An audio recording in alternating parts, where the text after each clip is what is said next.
ओम साईराम। आजिर साई संदेश रे बाबा कहउचंती मोर प्रिय संतान तुम्हें चिंता करनी सबु समस्यार समाधान अच्छी।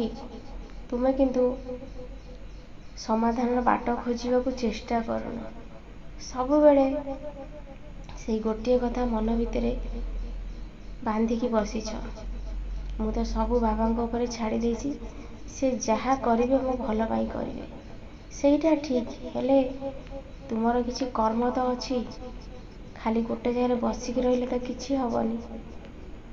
तुमर जहा चली जाइछि ताकू आ तुमे ध्यान दियोनी।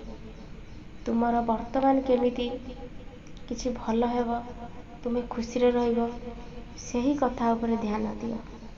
मु सबु बेले तुम सहित अछि ए गोटे कथा मु तुमको सबु बेले कहि आसुछि।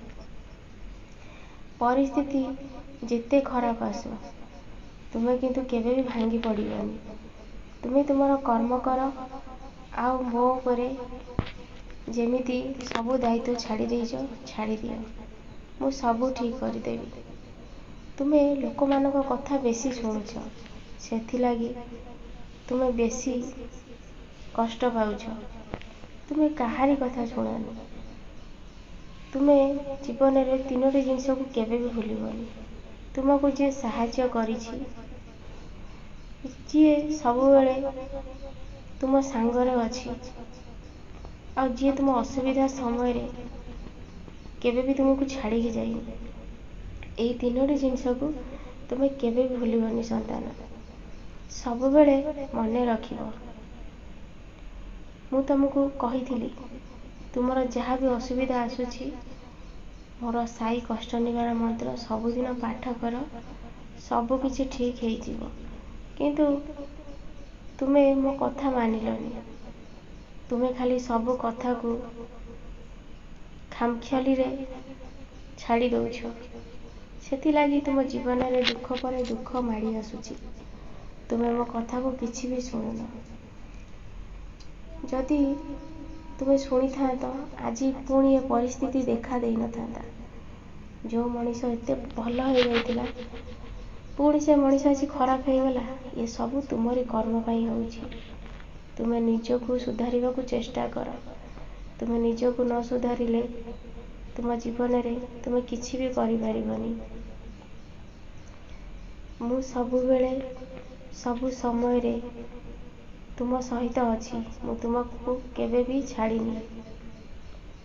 तुमे मते थरे विश्वास करके देख मु तुम पाखक दौड़ी की चली आसी। तुम संतानर देह खराब अछि बोलिकी तुमे जमारू चिंता करनी। तुमे तांको मो उद्दी सहित जल मिसेकी पीवा को दियो मस्तक रे लगाओ धीरे धीरे रोगरू उपशम मिलिबो। सबु जिनिस रे किंतु विश्वास दरकार। तुमे विश्वास कर सबु किछि आपे ठीक हेइ जिवो। कर्मफल गोटे एमिति जिनिस से कहा को भी छाड़ेनी। जी जेमिति कर्म करिथाए तारा कर्म अनुसार ताको फल मिली थाए।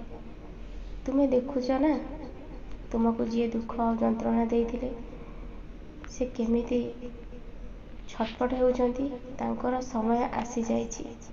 सेथि लागी से कर्म फल को भोग करूचंती। सेथि लागी जीवन रे किछि भूल करनी जोटा कि तुमको जीवन रे घाटी होबा को पड़िबो। जहा भी करूछ भल कर्म कर। जीव जंतु को आत्मा को बुझ ताको खाइबा को दियो। मु बहुत प्रसन्न हेबी। ओम साईराम।